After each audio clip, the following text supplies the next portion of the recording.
너희가 말씀을 들을 때 사람의 말로 듣지 아니하고 하나님의 음성으로 들으므로 그 말씀이 너희 가운데 크게 역사하였도다 말씀하신 하나님 아버지, 말씀 듣고자 합니다. 사람의 말로 들으므로 가볍게 듣거나 말씀 앞에 노하거나 말씀 앞에 시험 들지 않게 하옵시고, 하나님의 음성으로 들으므로 이 말씀이 우리의 성품이 되게 도와주옵시고 우리가 나아갈 진리의 좌표가 될 수 있도록 축복하여 주옵소서. 말씀 들을 때 병자가 고침받는 기적이 일어나게 도와주옵시고 귀신들이 7길로 도망가는 역사가 일어나게 도와주옵시고 냉랭한 심령들이 뜨거워지는 시간 되게 도와주옵시고 사명을 잃어버린 영혼들이 사명을 회복하는 시간 되게 도와주옵시고 절망에 빠진 영혼들이 살 소망을 회복하는, 살 길을 회복하는 시간 되게 주여 도와주옵소서. 허물 많은 종 다니엘서 사오니 종의 허물은 십자가 뒤에 감추어 주옵시고 아버님 원하시는 말씀만 선포할 수 있도록 사모하고 환영하오니 성령님 오늘 이 시간 오시어서 말씀을 듣는 자와 말씀을 전하는 자 위에 임하여 주시어서 아버님의 선명한 음성을 듣는 귀한 시간 되게 도와주옵소서. 예배 전의 삶과 예배 이후의 나의 삶이 바뀌어지게 도와주옵소서. 예수님의 이름으로 기도 올려옵나이다. 아멘. 우리 옆에 있는 분들과 인사를 나누겠습니다. 예수님 안에만 좋은 길이 있습니다. 예수님 안에만 좋은 길이 있습니다. 예수님 안에만 좋은 길이 있는 줄로 믿습니다. 하나님이 이스라엘 백성들을 가나안 땅으로 이제 이끌어 들어가기 눈앞에 있습니다. 오늘 사사리 신명기 17장의 내용은 모세의 설교의 내용 중에 한 부분입니다. 모압 평지에서 모세가 이 설교를 끝마치고 난 다음에 2개월 있다가 이스라엘 백성들은 가나안 땅으로 들어가게 됩니다. 그래서 많은 내용의 설교들을 하고 있습니다. 그게 신명기 내용이죠. 근데 오늘 본문에 보면 너희가 그 땅에 들어가서 혹시나 누군가 왕이 되게 되면 그 왕이 된 사람들은 반드시 기억해야 될 것이 있다. 그것은 성경을 등사해서, 이 말은 성경을 복사해서 반드시 내 옆에 두고 내 옆에 다른 것 두지 말라. 여자를 두거나 술을 두거나 쾌락을 두거나 온갖 그런 구질구질한 거 옆에 두지 말고 성경을 옆에 두고 읽어라. 그렇게 말씀하고 있는 내용. 그렇게 되면 너는 반드시 하나님의 말씀을 실천하게 될 것이고 교만하지 않게 될 것이고 그러므로 너의 삶은 장구한 축복을 받아 누리게 될 것이다 라는 것이 기록되어 있는 말씀입니다. 왜 성경을 옆에 두고 읽으라고 하는가? 너무나 안타까운 것은 하나님의 백성들이 성경을 너무 읽지 않는다는 사실입니다. 많은 사람들이 기독교를 개정한 이후에 예수 믿는 사람들이 성경을 정말 지독스럽게 읽지 않는구나 하는 것을 사람들이 알게 된다고 그래요. 교회 바깥에 있을 때는 다들 성경을 사랑하고 성경을 듣고 막 성경을 믿고 그렇게 하는 줄 알았더니 막상 들어와 보니까 성경을 너무 읽지 않더라. 이것이 예수님을 믿게 된 사람들의 간증들이에요, 여러분. 너무 읽지 않아요. 너무 안타까운 일이 아닙니까? 성경을 내 옆에 두고 성경을 읽어라라는 것입니다. 왜 성경을 옆에 두고 읽어야 될 것인가? 그 전에 왜 성경을 읽지 않게 되면 어떻게 될 것인가 하는 것을 먼저 한번 살펴보겠습니다. 디모데전서 6장 3절부터 5절 한번 보시죠. 디모데전서 6장 3절과 5절. 디모데전서 6장 3절과 5절에 보면 누구든지 다른 교훈을 하며 바른 말 곧 우리 주 예수 그리스도의 말씀과 경건에 관한 교훈을 따르지 아니하면, 이 말은 잃고 따르지 아니하면 라는 뜻이에요. 그는 교만하여 아무것도 알지 못하고 변론과 언쟁을 좋아하는 자니 이로써 투기와 분쟁과 비방과 악한 생각이 나며 마음이 부패해지고 진리를 잃어버려 경건을 이익에 방도로 생각하는 자들의 다툼이 일어나느니라. 이건 구절에 보면 예수 그리스도의 말씀을 읽지 않게 되면 제일 먼저 일어나는 것이 교만하다라는 사실입니다. 참 성경은 이상해요. 성경을 읽으면 사람들이 대체로 겸손해집니다. 그러나 성경을 읽지 않는 사람이 나타나는 것이 거의 교만이라는 사실. 제일 먼저 교만해져요. 이 교만한 사람들을 보면 거의 성경 안 읽는 사람들이에요. 그리고 아무것도 알지 못해요. 말하는 거 보면 너무 세속적인 거예요. 너무 모르는 거예요. 너무 세속적이라는 사실입니다. 그리고 변론과 논쟁을 좋아하고 뭘 따지고 뭘 변론 논쟁을 좋아한다. 하나님 앞에 다 맡기면 될 일인데 뿐만 아니라 투기, 분쟁, 비방, 악한 생각이 난다. 악한 생각, 못된 의심을 의미하는 것입니다. 성경을 읽지 않기만 해도 투기가 나고 분쟁, 비방, 악한 생각이 난다. 그 마음이 썩어버리고 진리는 상실하게 되고 그리고 마침내 다툼을 일으키는 사람들이 언제나 트러블 메이커가 된다는 사실. 성경을 읽지 않는 사람들은 어느 곳에 갔는지 트러블 메이커가 된다는 사실. 평화를 깨트리는 사람이 된다는 것입니다. 평화가 얼마나 중요한지는 몰라요. 이스라엘 백성들을 만날 때마다 살롬이라고 외쳤습니다. 왜 그랬을까요? 평화가 중요하기 때문에 그렇습니다.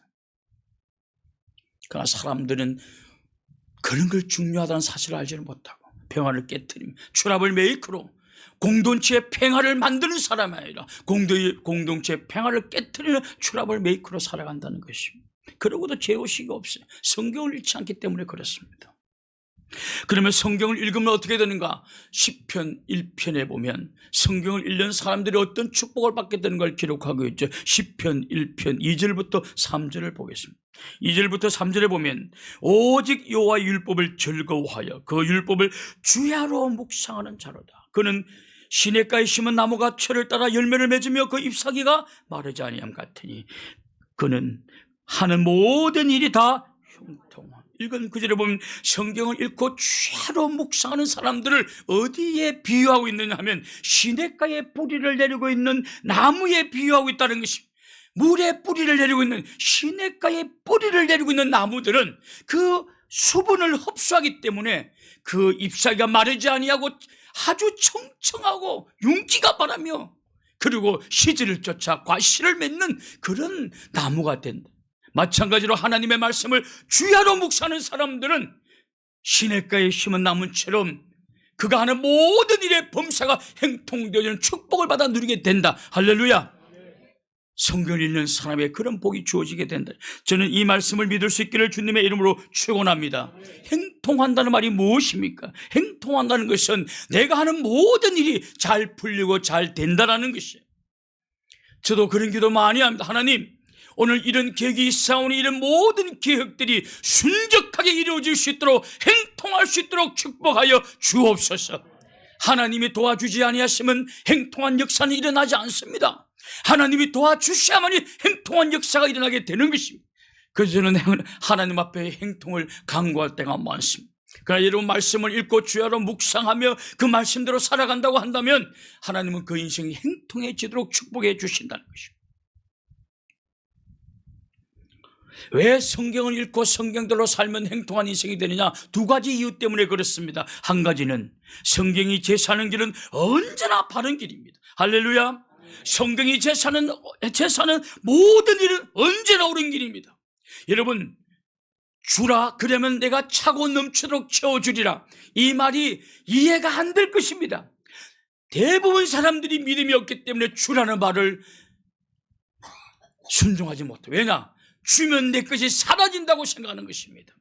그러나 주면 주님이 더 채워주실 줄로 믿습니다. 저는 어저께 어떤 분이 설악산에서 장인이 했다는 젓갈을 보내줬어요. 젓갈을 보내줬어요. 3개가 맥난젓, 동태, 그 다음에 장난젓, 오징어젓. 제가 갑자기 생각나서 그렇습니다. 그래서 내가 4개를 나는데 그 세 집안 있길래 다 나눕시다. 그래서 한 통씩 나누고 한 통만 남았어요.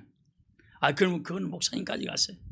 아니요, 이거는 목사가 성도를 섬기라고 그랬으니까 한 목사님하고 나하고 양보할 테니까 이거는 집사님 가져갔어요. 안 한다고 그냥 드시듯 막 지길래 제가 절대로 안 된다고, 이거는 하나님이 혹시 기뻐하셔 딱 줬어요. 집에 가니까 누가 관리를 많이 부려놓았어요. 뭔 의미죠? 주라 그러면 차고 넘치도록 채워 주시리라. 나는 바로 축복이 너무 좋아. 잊어버리죠. 생생하게 기억되는 거예요. 생생하게 기억되는. 그러나 이것을 믿지 않는 사람은 줄 수가 없어요. 안 믿어지는데 어떻게 주겠습니까? 너무 안타까운 거예요. 너무 안타까운 거예요. 성경이 제시하는 길은 늘 옳은 길이다. 할렐루야. 성경이 제시하는 길은 늘 옳은 길이다. 그러므로 성경을 순종하게 되면 후회할 수 없는 길을 가게 된다. 그리고 성경이 제시하는 길은 늘 복된 길이다라는 복, 반드시 복을 받습니다. 그러므로 하나님의 자녀들은 성경을 통해서 바른 길이 어떤 길인지 길을 배워야 되는 거예요. 근데 성경을 그걸 배우게 해준다는 사실. 그래서 오늘 본문에도 보면 신명기 17장 19절을 보십시오. 평생에 자기 옆에, 신명기 17장 19절, 평생에 자기 옆에 두고 읽어 그의 하나님 여호와의 경외하기를 배우며 말씀을 통해 끊임없이 배우며 이 율법의 모든 말과 이 규례를 지켜 행할 것이라 라는 것이죠. 읽은 구절에 보면 하나님의 자녀들은 성경을 옆에 두고 읽음으로 여호와 경외하기를 배운다라는 사실. 계속 배워야 돼요. 저는 여러분들이 하나님의 말씀, 성경을 통해서 이 땅에 살아가는 삶에 그 하나님의 놀라운 지혜를 배울 수 있기를 주님의 이름으로 축원합니다. 여러분 가까이 있는 것이 무엇입니까? 담배입니까? 술입니까? 쾌락입니까? 게임입니까? 무엇입니까? 성경이 여러분 가장 가까이 있기를 주님의 이름으로 축원합니다. 여러분 머리밭에 성경이 있어야 되는 것입니다. 그것이 살 길인 것입니다. 저는 여러분 오늘 지금 누가 우리 집에 가서 내 침대 위에 사진을 누가 찍으면 좋겠어요. 성경이 있습니다. 저는 베개 성경을 위에 올려놓은 것이 아니라 그냥 그 앞에 내 베개 옆에 두고 있는 것입니다. 하나님의 자녀들은 성경을 옆에 두고 읽음으로 여호와 경외하기를 배우는 것이에요. 늘 배우는 것이에요. 어떻게 배울 것이냐? 이거 다 말하면 내가 일부 시간에 다 말했더니 너무 길더라고. 여러분 성경을 통해서 어떤 것을 배워야, 이런 것 배워야 돼요. 자, 잠언 15장 19절, 잠언 15장 19절 한번 보십시오. 잠언 15장 19절에 보면 이런 말씀이 나옵니다. 게으른 자의 길은 가시 울타리 같으나 정직한 자의 길은 대로니라. 성경은 우리에게 어떤 길을 가야 하는지를 제시하고 있습니다. 게으른 사람은 그가 가는 길이 가시 울타리와 같다라는 것입니다. 여러분, 너무너무 와닿습니다. 게으른 사람들은 자기가 걸어가는 모든 길이 가시 울타리와 같은 길들이 되기 때문에 모든 것이 힘들고 어렵고 짜증나고 상처투성이다라는 사실. 여러분, 공부 게을리 해보십시오. 학교 가는 것이 너무 힘들고 가시 울타리와 같고, 학교 가서 공부하지 않으면 좋은 직장 들어가는 것도 가시 울타리와 같습니다. 공부 게을리 하게 되면 여러분 인생 자체가 가시 울타리처럼 힘들고 어렵습니다. 일을 게을리 하게 되면 부자 되는 길도 가시 울타리처럼 힘듭니다. 크리스찬들은 사람의 눈이 안 볼 때 여러분 눈 가림으로 일을 하면 되지 않습니다. 볼 때만 열심히 하는 척하고 안 볼 때는 적당히 하고, 그것은 세상 사람들의 지혜예요. 그 우리가 버려야 될 지혜예요. 우리는 죽게 하듯이, 할렐루야, 아주 그냥 죽게 하듯이 게으르지 말고 열심히 할 때 주님은 그에게 살 길을 열어주시고 축복하여 주실 줄을 믿습니다. 그의 길이 대로가 된다라는 것입니다. 그러나 게으리 하면 그의 인생은 가시, 머리가 막 좋은 거, 내가 남들보다 수고하지 않으니까, 내가 남들보다 적당히 수고하지 않으니까, 내가 편하니까 나는 너무 지혜로워. 그건 자기 자신에게 쏟고 있는 거예요. 여러분, 그런 1차적인 느낌, 1차적인 지혜는 세상 모든 사람은 다 알고 있어요. 그걸 뛰어넘는 사람이 지혜로운 사람인 것입니다. 그걸 지혜라고 갖고 있습니까? 남들보다 이해를 하지 않는 것이 그것이 지혜라고 생각하고 있습니까? 그걸 초등학생도 않습니다. 초등학생도. 청소하지 않고 도망가면 나는 지혜롭다, 나는 일하지 않게 편하다, 그건 초등학생들은 1차지. 그걸 평생을 갖고 살아가는 사람들은 어리석게 짝이 없는 것입니다. 지혜로워야 돼, 부지런해야 되는 줄로 믿습니다. 남이 알아주든 알아주지 않든 부지런하라는 것입니다. 그 성경을 말하는 것입니다. 게으른 자의 가는 길은 가시오타와 같고 힘들다는 것입니다. 정주영 회장도 그런 말을 하더군요. 부지런한 자의 자는 대로다. 문이 없다. 내가 열심히 부지런하게 하니까 모든 길이 열린다. 다 열린다는 것입니다. 그렇지 않들은 그것부터 죽게 하다. 남이 알아주든 알아주지 않든 그거 깨닫지 못하고 그거 벗어나지 못하면 그냥 세상 사람들하고 비슷하거나 세상 사람들만큼도 못 갑니다. 또 한 가지 배워볼까요? 잠언 17장 13절. 잠언 17장 13절. 누구든지 악으로 선을 갚으며 악이 그의 집을 떠나지 아니하리라. 자신에게 아무 잘못도 하지 않은 선한 사람에게 악으로 행하는 사람들이 있습니다. 아무 잘못도 행하지 않았어요. 그런데 악으로 행하는 사람들이 그 사람의 인격을 허물거나 그 사람을 무시하거나 선한 사람인데도 비난하거나 선한 사람을 공격하는 사람들이 있습니다. 어떻게 될까요? 잠언 17장 13절을 다시 한번 보십시오. 잠언 17장 13절. 누구든지 악으로 선을 갚으면 악이 그 집을 떠나지 않아요. 여기서 악은 우환을 의미하는 것입니다. 내가 어떤 선한 사람을 선으로 갚지 않고 그러면 악으로 갚아버리고 배신해버리고 그렇게 되면 너의 집에 우환이 떠나지 아니라 우환. 안 좋은 일이 떠나지 아니하리라. 재앙이 떠나지 아니하리라. 여기서 성경의 가르침. 그러므로 여러분 성경을 배우는 사람들은 그가 있든지 없든지 그에 대해서 비난하지 않는 것입니다. 비난하지 않는 거예요. 아이고 오정아 일로 와 들어와 중간에 들어와 반갑다. 목사님들 기다리고 있었다. 하도 안 와가지고.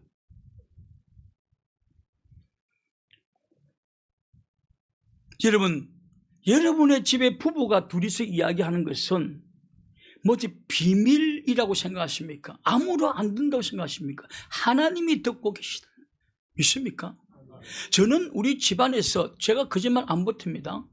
제가 우리 집안에서 만약에 노집사님하고 우리 이선희 집사님 있는데 야 노집사가 어쩌고 저쩌고 이선희 집사가 어쩌고 집사님 바로 집사님 하세요.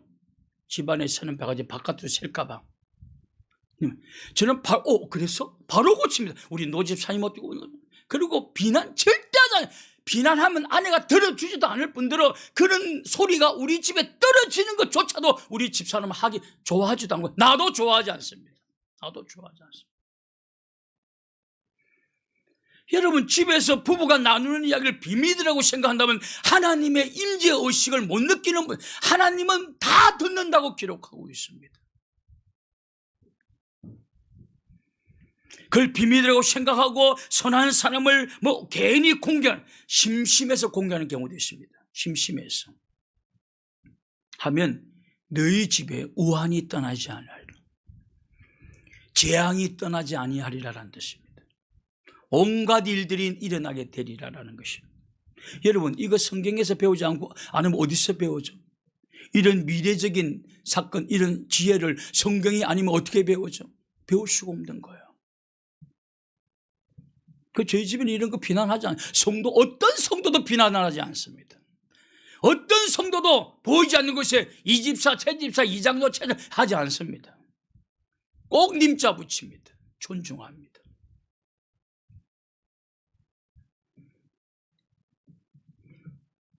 제가 왜 이렇게 어디서 배웠나 하면요.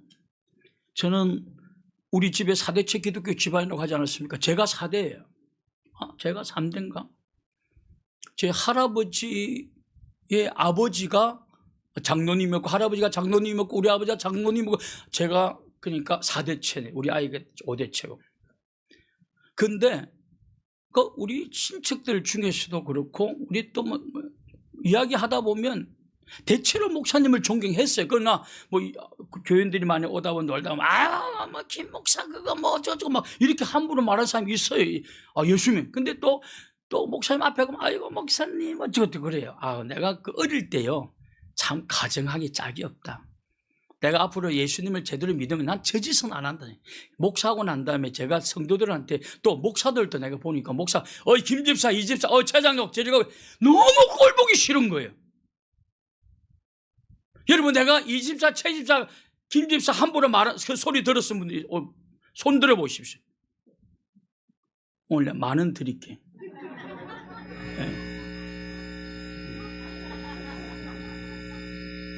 한 목사 빨리 설교 빨리 다 헛소리 하지 말고 빨리 설교하라는데.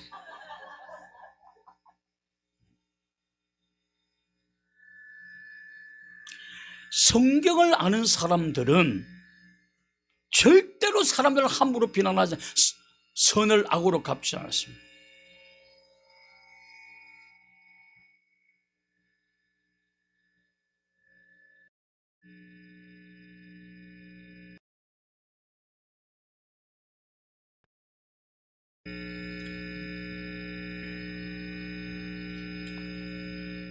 하목신도 잘 몰라요.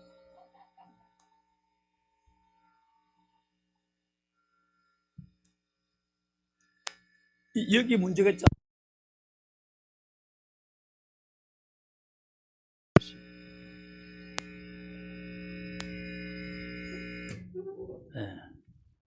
이게 다 기술자가 다 되는 게 아니에요. 영감 받아야 되지.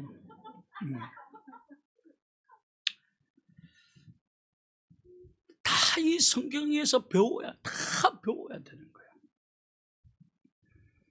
한 가지만 더 그냥 한 가지만 내가 이 설교가 길어져서 2부에 안 하려고 그랬는데 한 가지만 더 하겠습니다. 잠언 23장 29절부터 30절을 보십시오. 잠언 23장 29절부터 30절. 재앙이 네게 있느냐? 근심이 네게 있느냐? 분쟁이 네게 있느냐? 원망이 네게 있느냐? 까다롭는 상처가 네게 있느냐? 붉은 눈이 네게 있느냐? 술에 잠긴 자에게 있고 혼합한 술을 구하러 다니는 자에게 있느니라. 저는 이걸 읽으면 참 재미있더라고요. 재미있었어요.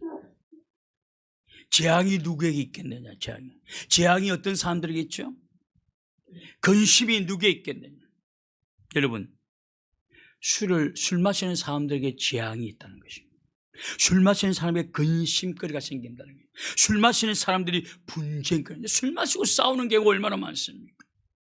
술 마시고 나면 원망이 생기고 술 때문에 까닭없는 상처가 생기지 않습니까? 여러분 술 마시면 이렇게 하다 보면 막 이렇게 베개도 막 그리고 이게 막 까져버리고 시커멓게. 그 아침에 일어나서 거울 보면서 뭐랍니까? 이거 어디서 생긴 거야? 너무 성경이 표현을 잘하고 있어요. 까닭없는 상처가 누구에 있겠느냐? 술에 잠긴 자들이 있느니라. 성경이 여러분 진짜 기가 막히게 표현하고 있습니다. 여러분들이 어느 날 갑자기 시커먼 거 걸어오잖아요. 저는 속으로 그래요. 아이고 밤에 또 술 엉가이 먹으면 까닭없는 상처가 돼. 그래서 하나님이 너 안 좋으니까 마시지 말라는, 안 좋으니까. 이런 부모가 자식에게 술 마시지 말라는 것은 부모를 위해서 마시지 말라는 것도 아니에요. 네 술 마시면 안 돼. 너 안 좋은 일이 난다. 까닭없는 상처가 생기고 이 전두엽이 죽는다는 게 전두엽이. 요새 젊은 사람들 중에 치매자가 굉장히 많아요. 전두엽이 죽기 때문에 술은 전두엽이 죽는 거예요. 내가 죽는 거예요.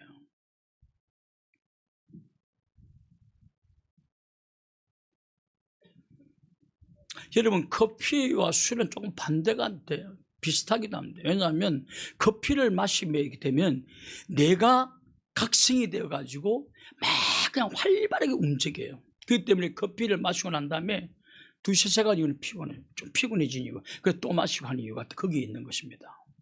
거기에 있습니다. 근데 술을 마시게 되면 내가 각성하는 것이 아니라 그냥 미쳐버려요. 내 자체가 죽어버린다는 사실입니다. 전두엽 자체가 죽어버린다. 그래서 그런 사람들은 개혁을 못 세워요. 개혁을 세워보라고 하면 짜증부터 내요. 치밀한 개혁을 못 세워요. 짜증났어. 뭔 일을 하겠습니까?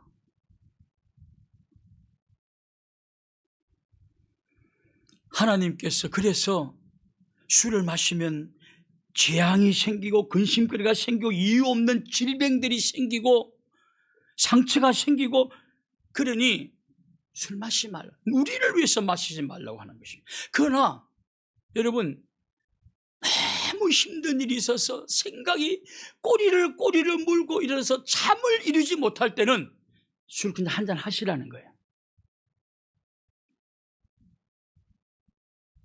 그냥 한잔 해도 돼요. 성경에 그렇게 기록되어 있어요. 한잔. 그리고 바울 사도는 디모데에게는 말해요. 비위가 너무 안 좋아. 무슨 냄새 맡으면 속이 안 좋아. 그래서 토할 것 같아. 이러면 포도주를 마셔라.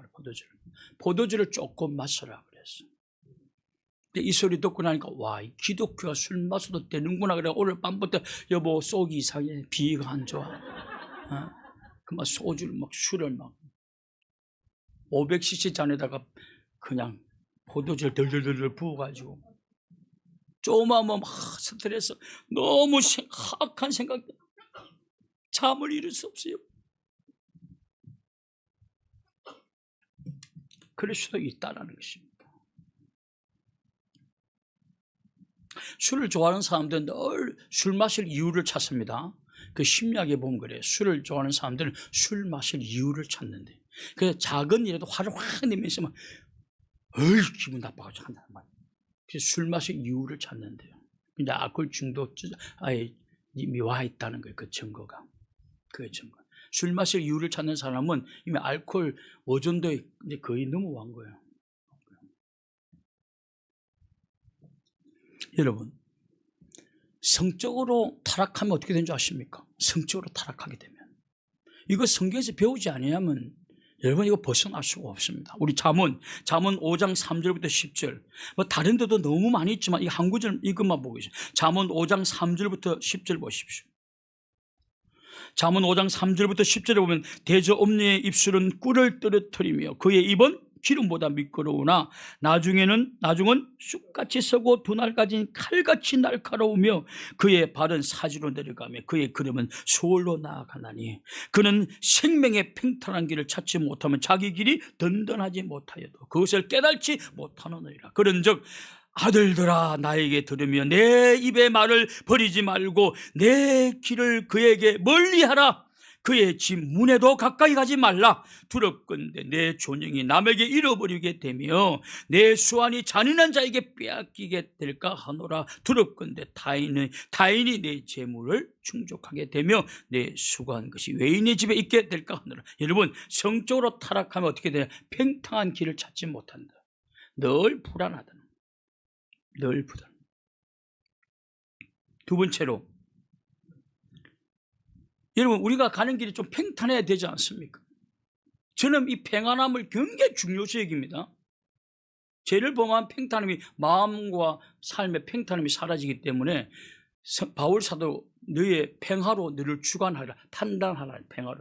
평화롭지 못하다라고 하면 나 뭔가 문제가, 나의 오늘 선택과 결정과 나의 지금 길이 뭔가 잘못되었구나 생각하셔야 돼요. 왜냐? 우리의 마음의 평안함이 그것을 판단한다는 것입니다. 그러니까 내 마음이 평안하지 못하잖아요.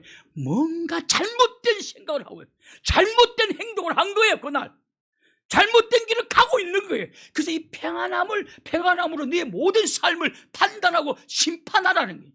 그 다 하라는 것입니다. 그래서 평안함은 굉장히 중요시 여기잖아요. 굉장히 중요시 여기잖아요. 근데 성적으로 타락하잖아요. 평탄함이 사라진다는 거예요.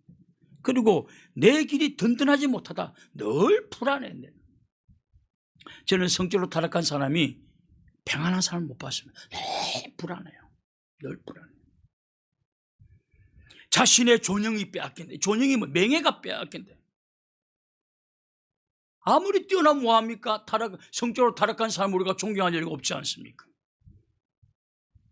그가 이룩한 모든 존영이 다 빼앗긴다는 것입니다.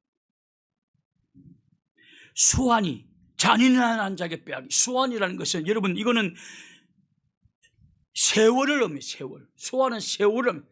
많은 세월들이 잔인한 자에게 빼앗기게 된다. 성적으로 타락하잖아요. 그러면 잔인한 사람이 그걸 이용해서 많은 세월을 그를 괴롭히고 그를 괴롭힙니다. 그를 수탈하게 빼앗으시고 그의 평화로운 시간, 자유로운 시간, 행복 시간을 막 빼앗아버립니다. 그리고 너의 재산이 걸로 간다는 거죠. 재물이 걸로 간다. 오늘 아침에 잠시 있었던 집사님이 우리 아들이 맨날 술값을 좀 엄마 갚아달라고 그랬다는 거예요. 월급이 모자라가지고 술값 얼마나 술을 많이 마시는지. 여러분 남의 다 가는 거예요. 다 걸로 가는 거예요.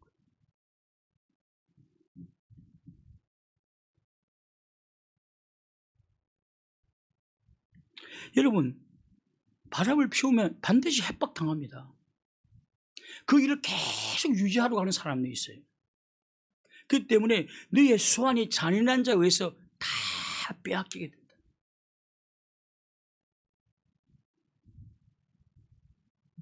성경이 그것을 말합니다. 그래서 여러분 성경을 배우게 되면 이런 걸 못하는 거예요. 왜냐하면 이거 뻔한 결과가 눈앞에 파노라마처럼 펼쳐지는데 어떻게 하겠습니까?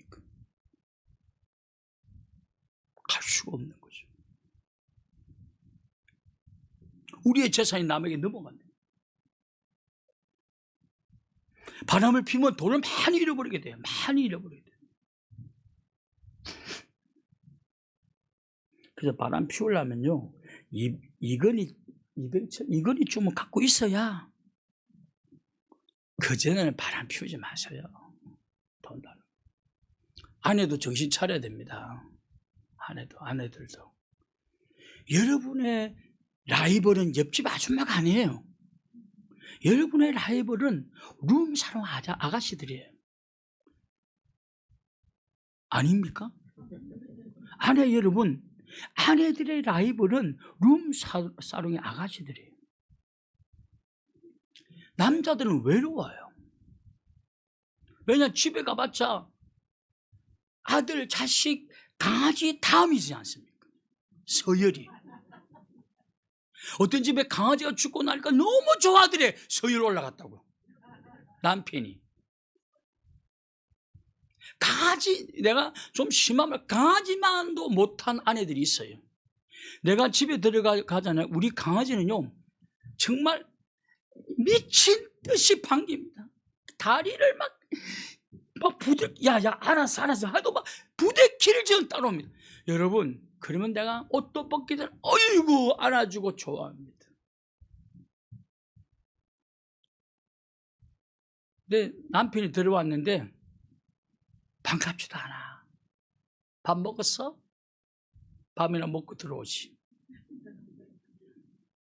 귀찮아. 그러니 외로운 거예요. 그러니 돈 생기면 어디로 갑니까? 룸사롱 가는 거예요. 왜냐, 거기 가면 다 콧소리로 입으로 절대 말하지 않습니다. 어머 사장님, 콧소리로. 여러분, 전부 콧소리로 이야기하시 여자분들은. 뻣뻣한 여자는 여러분 안 좋아집니다. 목소리가 걸걸하니 뻣뻣한데 그걸 누가 좋아하겠습니까? 여러분, 이성이 뭐예요? 다른 성, 나와 다른 모습이 좋은 거예요. 근데 나는 남자를 뻣뻣해요. 그런데 나와 다른 성 전혀 다른 거예요. 나는 바지 입었는데 내 마누라는 원피스를 입었어요. 나는 그냥 걸걸한데 아내는 콧소리를 해요. 그래 남자가 왜 룸사롱에 가겠습니까? 아내 여러분, 나의 라이벌은 룸사롱에 있는 아가씨다. 할렐루야. 할렐루야. 이거 빨리 깨달아야 됩니다. 무엇보다 이제 안 좋아요. 무엇보다 이제 좋지 않습니다. 남자 둘이가 좋을 리가 있습니까? 내가 남자인데, 나와 비슷한 남자래. 남자가 있어요. 근데 자기가 여자래.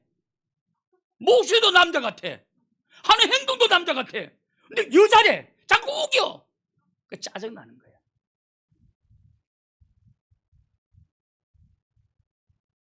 여성스러워야 돼요. 남자 빼앗기잖아. 물론 빼앗겨도 지가 하나 앞에 채찍맞고 얻어맞고 그러나 비참한 인생 되죠. 왜냐? 그 수완이 다 찬탈당한다고 했으니까. 돈도 다 빼고 거지가 된다고 했으니까. 이것뿐만 아니라 여러분 건강도 다 잃어버린다고 생각했어요. 하나님 건강도 다 쳐버리십니다. 건강도 다 쳐버립니다. 잠언에 보면 이거 말고 또 다음 잠언 3장에 보면 더 심각한 걸 말하고 있어요. 그 여러분 하나님의 백성들은 늘 이런 걸 성경을 가까이 하면서 읽으면서 그걸 늘 배워야 매일 배워야 되는 거죠.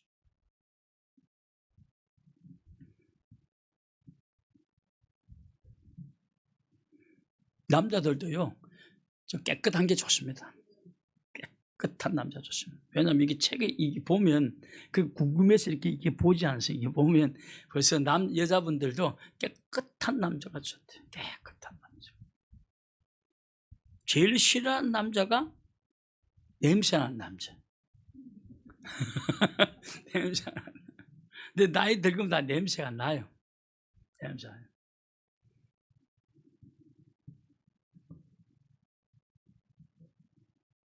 뭐 거기 냄새 안 나는 좋은 냄새 나는 피부에서 막 좋은 냄새 나는 한약재가 있는데 그건 다음에 오늘 그런 시간 아니니까 다음에 하긴. 그걸 이렇게 하루에 한 두세 잔 마시게 되면 몸에서 그냥 자연스레 좋은 게 있어요.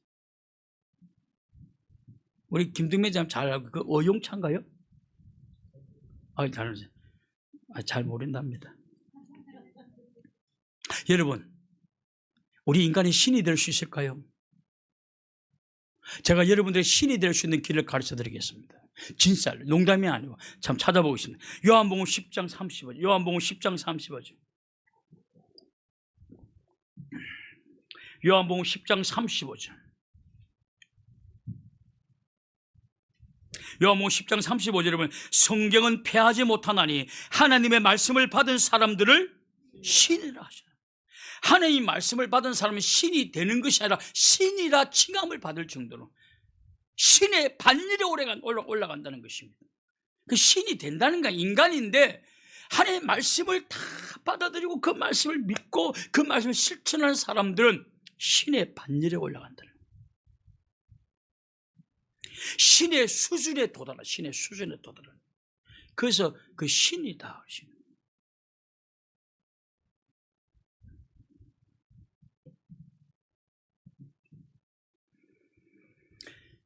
지난주에 제가 이거 자랑이 아니고 그냥 일부 예배 때도 나도 모르게 준비 전혀 써놓는 게 아닌데 나오고 저도 또 생각이 나서 말씀을 드렸는데 지난주에 어떤 목사님이 저에게 우리 단톡방에 문제 김철원 목사님은 뭐 성경의 대가 아니십니까? 그러니까 내가 절대 아니에요. 그 진심으로 절대 아닙니다.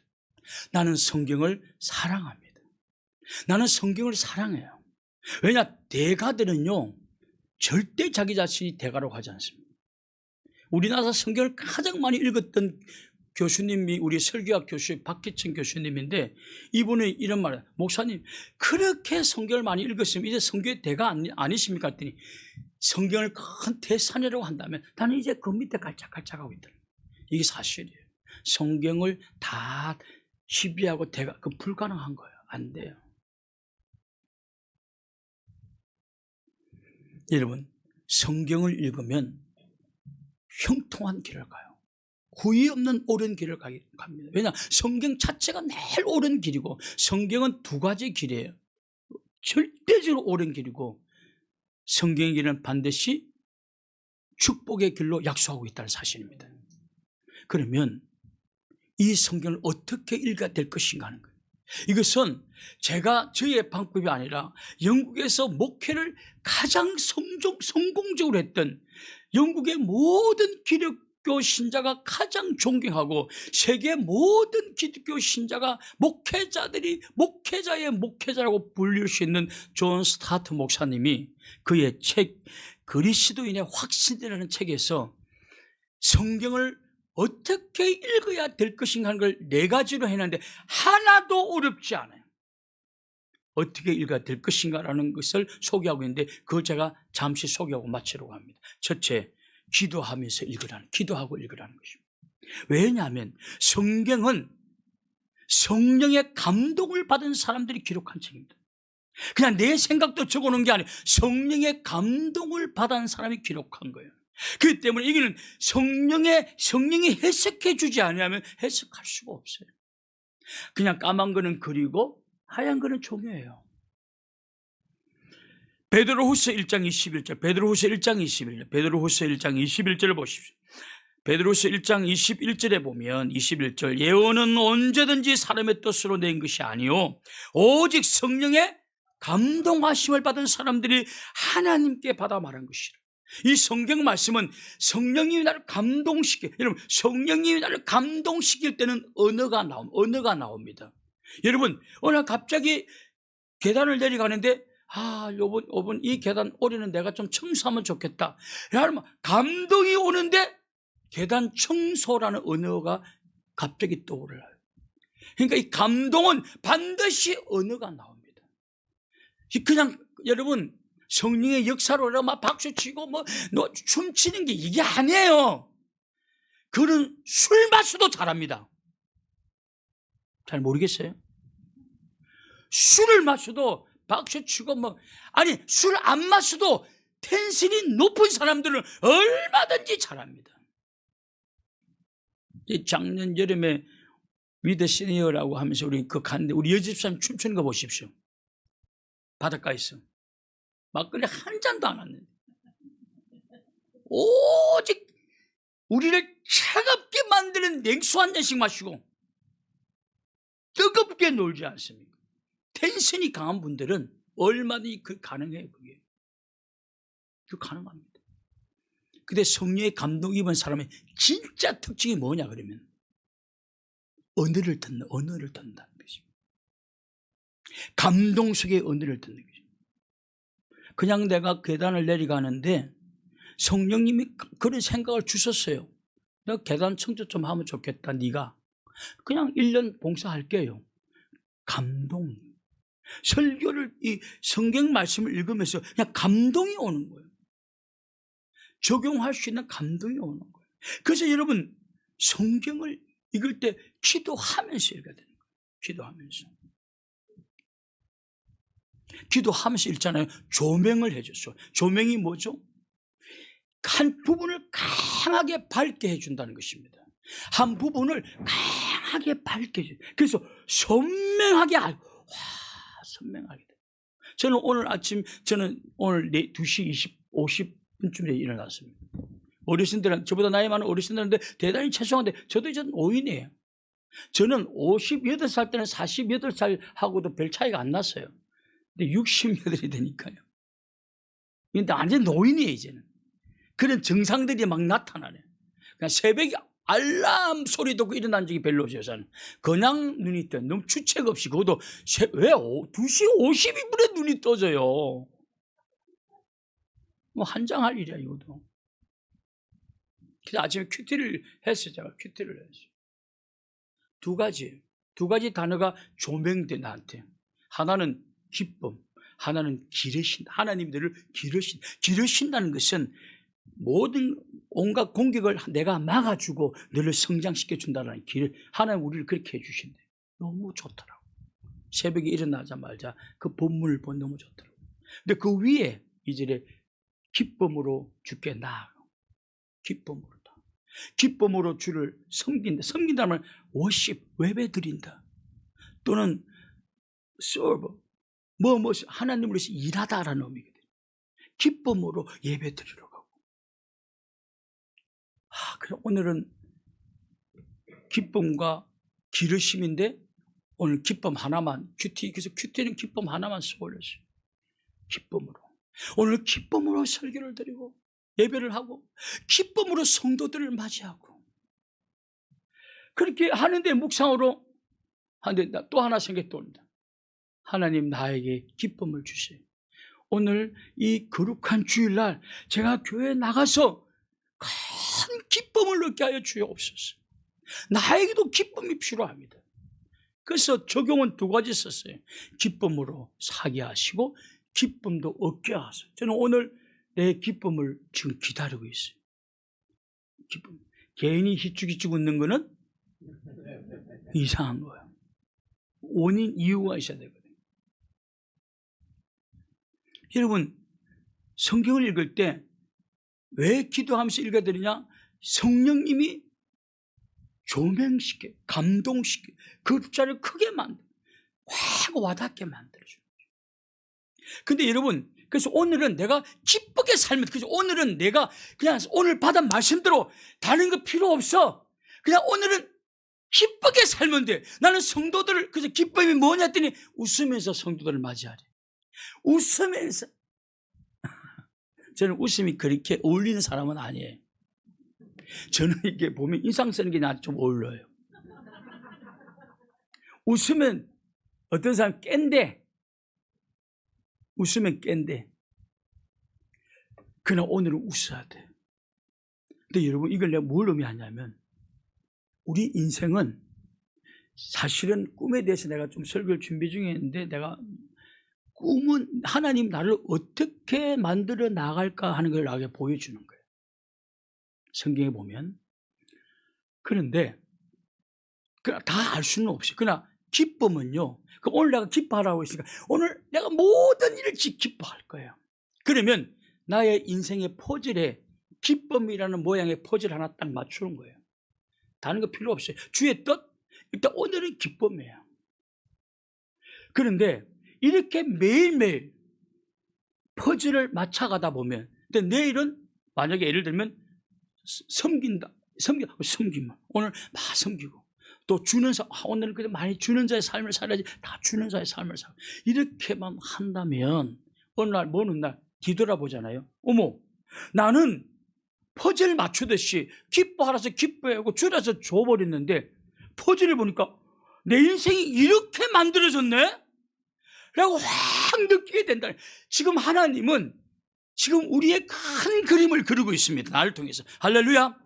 그래서 매일매일 나에게 주는 말씀대로 살아가면 돼요.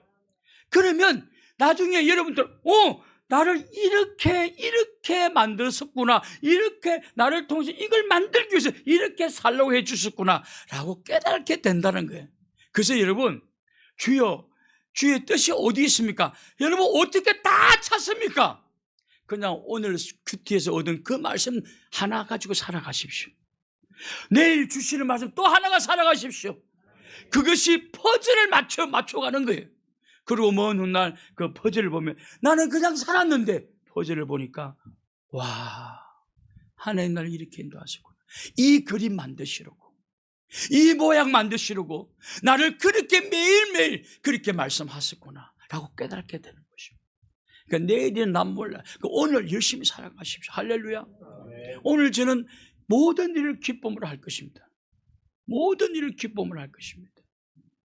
그리고 기쁨을 찾을 것입니다. 오늘 하루 종일 무엇이 나를 기쁘게 할까 찾을 것입니다.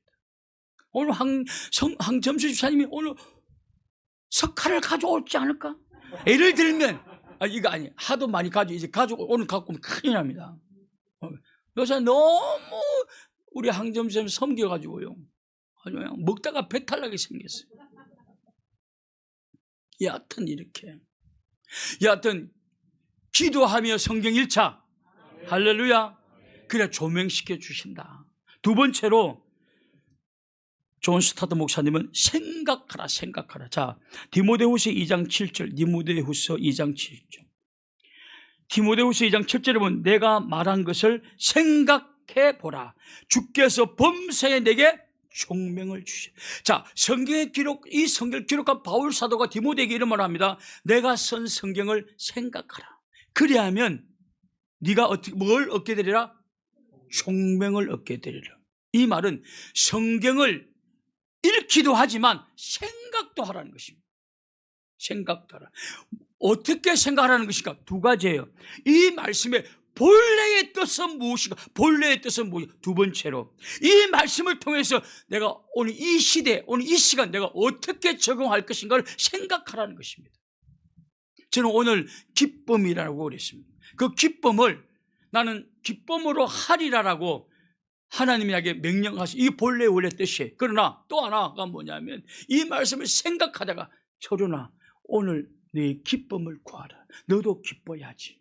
그래서 하나님 오늘 이 말씀을 생각하다가 또 하나의 총명한 생각이 올랐는데 그것이 뭐냐? 너 기쁨을 기대하라는 것입니다. 너의 기쁨을 기대하라. 너도 기뻐야지. 이 말은 하나님이 나에게 기쁨을 주시겠구나라는 것을 안다는 것입니다. 오늘 뭔가 하나님이 나에게 기쁨을 주실 거예요. 그래서 큐티를 하게 되면 예언을 하게 돼요. 기대를 하게 돼요. 기대를 하게 됩니다. 그 생각하라는 것입니다.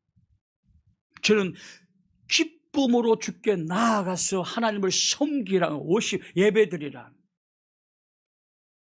그런데 이걸 생각하는데 하나님이 너도 기쁨을 구하라.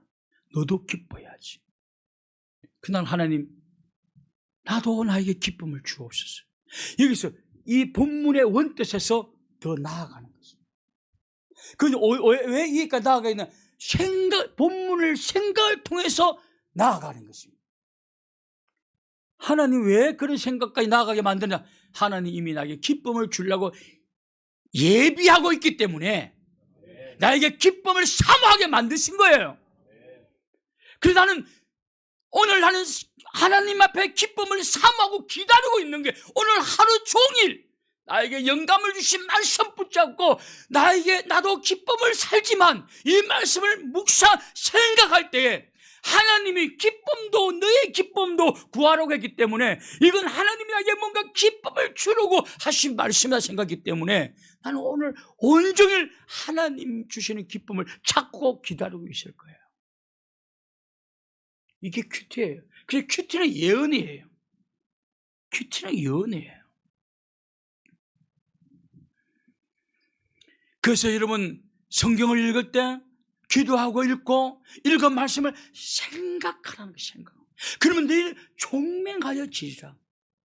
더 깊은 영적 세계로 나아가게 되리라. 세 번째로 기억하라는 것입니다. 그게 쉽게 잊어버리지 말고 좀 그걸 암기하고 기억하고 좀 있으라는 것입니다. 우리는 하나님의 말씀을 기억하려고 노력해야 됩니다. 이스라엘 백성들이 몰락하게 된 이유는 너무 기억하지 않았습니다. 그들은 홍해바다 건너고도 잊어버리고 여러분 반석에서 물이 터져 나오는 것도 금방 잊어버리고 만나와 매출하게 기적도 금방 잊어버렸습니다. 그러면 망하는 것입니다. 여러분 오늘 지금까지 이게 올 동안 하나님이 지켜주신 모든 것을 기억해야 됩니다. 성경 말씀을 통해서 기억해야 됩니다. 그리고 잊어버린 감사를 회복시켜야 되는 것입니다.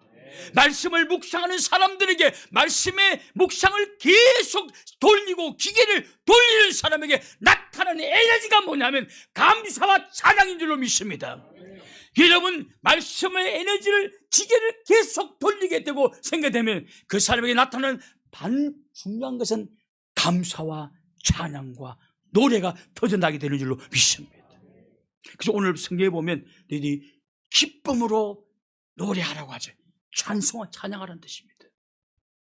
말씀을 생각하면 감사가 나올 때까지 생각하셔야 돼요. 기쁨이 터지고 노래가 터져 나올 때까지 생각하셔야 돼요. 기억하라는. 마지막으로 순종하라. 존 스타트 목사님은 순종하기 위해서 말씀을 읽으라 할 거예요. 순종하기 위해서. 성경은 궁극적으로 순종하는 것입니다.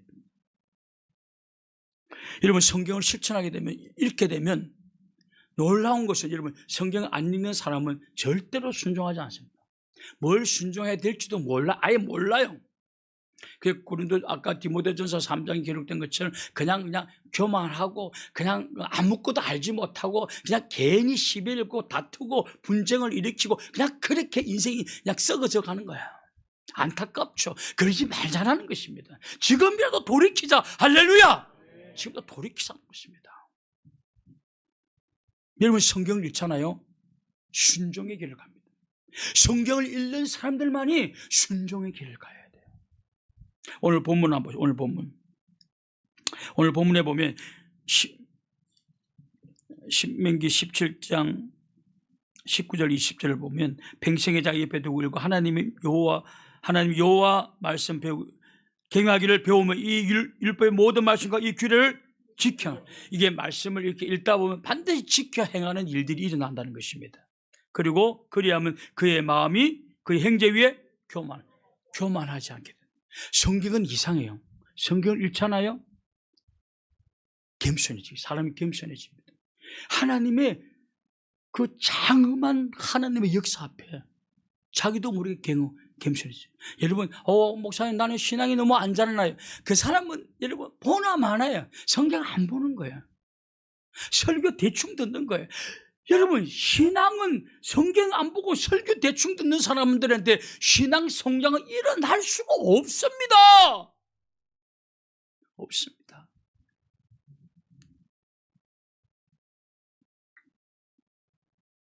순종하면 여하튼 성경 읽다 보면 반드시 순종하게 되어 있어요. 그 다음에 겸손해집니다. 교만하지 않게 되는 것입니다. 두 번째가 성경 읽게 되면 여러분, 교만은 패망의 선봉이다. 얼마나 많은 사업가들이 교만하다가 넘어지고 얼마나 많은 유명인들이 넘어지고 얼마나 많은 목회자들이 교만 때문에 넘어졌습니까? 그러나 성경을 사랑하는 사람들은 교만할 수가 없어요. 왜냐하면 성경 읽으면 반드시 하나님은 교만하지 않도록 해주신다. 이게 성경의 능력이에요. 성경의 영향력이에요. 성경을 읽으면 비방도 남에 다른 사람 비방도 잘 하지 않아요.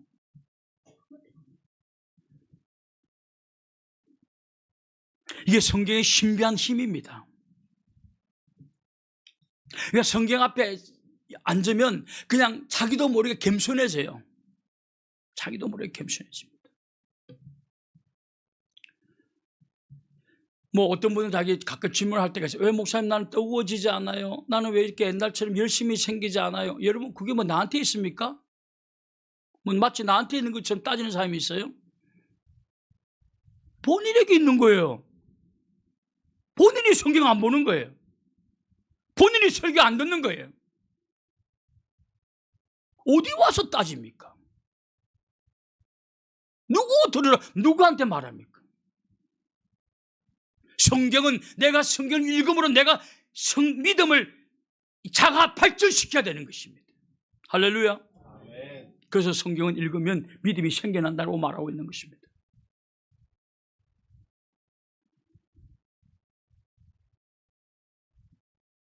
그리고 성경을 순종하게 되면 반드시 그는 축복받습니다. 자, 신명기 17장 19절부터 20절 다시 한번 보겠습니다. 신명기 17장 19절 20절 다시. 평생에 자기 옆에 두고, 나 이 말이 너무 은혜스러워요. 평생에 자기 옆에 두고. 나 그 순간 내가 내 옆에 뭐가 있는가부터 확인했습니다. 나는 내 옆에 뭐가 있는가? 이게 뭐 내 옆에 술잔이 있느냐, 뭐 쾌락이 있느냐, 뭐 다른 여자가 있느냐, 아니면 뭐 게임기가 있느냐, 뭐가 있느냐는 게 도대체 네 옆에. 하나님은 성경을 내 옆에 두게 하라는 것입니다. 자기 옆에 두고. 난 이 말이 너무 은혜로워요. 오늘 여러분 옆에 뭘 두고 있습니까? 뭘 두고 있습니까? 여러분, 성경을 읽지 않으면 근심까지. 여러분, 왜 근심이 생기고 왜 걱정이 생기고 성경을 안 읽기 때문에 그러는 것입니다. 왜 여러분, 나 요새 목사님이 평화가 없어요. 왜 평화가 없습니까? 뭔가 잘못한 길로 간 거예요. 잘못된 선택을 한 거예요. 평화가 깨어지는 거예요. 왜 평화가 깨어져요? 잘못된 선택하고 잘못된 길을 가니까 평화가 깨어지는 거죠. 성경을 순종하게 되면 축복을 받는 거예요. 그 축복 받습니다. 19절 20절 다시 한번 보시 바랍니다. 평생에 자기 옆에 두고 읽어 그의 하나님 여호와 경외하기를 배우며 이 율법의 모든 말과 이 규례를 지켜 행할 것이라. 그리하면, 조건부 아닙니까? 그리하면 너의 마음이 그의 행제 위에 교만하지 아니하고 그 명령을 떠나 좌로나 우로나 치우치지 아니하리니 봐, 명령을 떠나지 않는다는 것입니다. 말씀만 읽어도. 그리고 이스라엘 중에 그와 그의 자손이 왕위에 있는 날이 장구하여지라. 네가 좋은 일들이 아주 오랫동안 지속해지도록 내가 축복하여 주리라. 오늘 우리가 살아가는 이 시대의 비극은 성도들이 하나님의 말씀을 너무 우습게 여긴다는 것이, 너무 우습게 여겨요. 성경 말씀을 귀담아 안 듣는 것도, 안 읽는 것도 우습게 여기고, 설교 그냥 와서 부족한 잠 한 때우고 가는 것도 그냥 우습게 여깁니다. 하나님이 얼마나 분노하고 있는 줄을 모릅니다. 분노하고 있는지. 제가 오늘 어떤 학생이 설교실에 졸고 앉아있길래 제가 끝마치고 난 다음에 야, 졸지 마! 그랬더니 잠을 못 자가지고 바빠가지고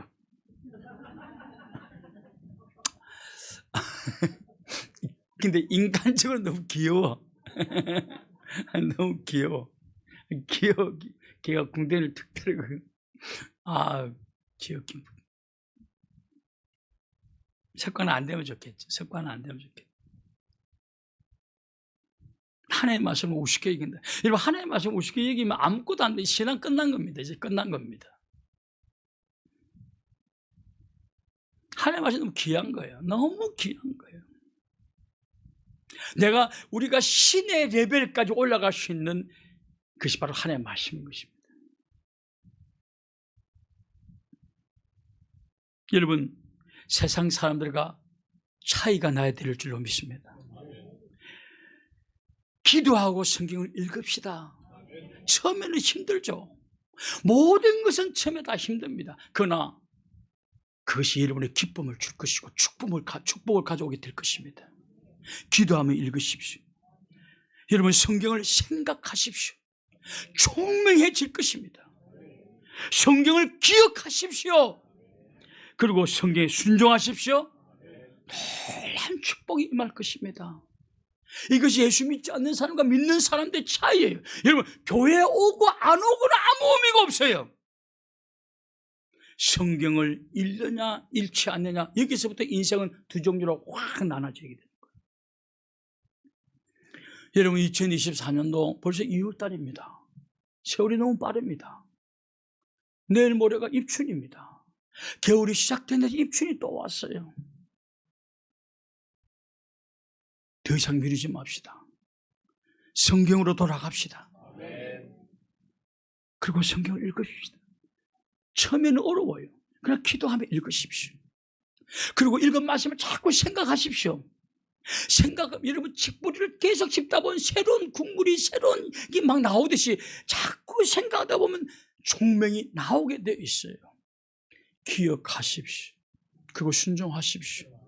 2024년을 말씀과 함께 형통한 축복을 받아 누리고 예수 믿는 것은 받은 증거 많도다 간증할 수 있는 모든 성도들이 될 수 있기를 주님의 이름으로 축원합니다. 기도하겠습니다. 거룩하신 하나님 아버지, 철도를 이탈한 기차가 사고가 나듯이 오늘 이 시대에 살아가는 많은 성도들이 말씀의 레일을 떠나버리고 말았습니다. 재앙을 만나고 불행을 만나고 인생의 삶이 공허함의 포로가 되어버리고 이 모든 불행이 말씀을 등한히 한 결과임을 깨닫는 시간 되게 주여 도와 주시옵소서. 희망이 있는 것은 지금이라도 우리가 하나님 말씀 앞에 돌아오는 순간 이 모든 것은 사라지고 회복되어지게 될 줄로 믿습니다. 오늘 기도하며 성경 읽게 도와주옵시고 성경을 생각하게 도와주시어서 총명을 얻게 도와주옵시고 영감을 받게 해주옵시고 성경을 기억하게 해주시고 순종함으로 행통의 복을 받아 누릴 수 있도록 주여 도와주시옵소서. 예수님의 이름으로 기도 올려옵나이다. 아멘.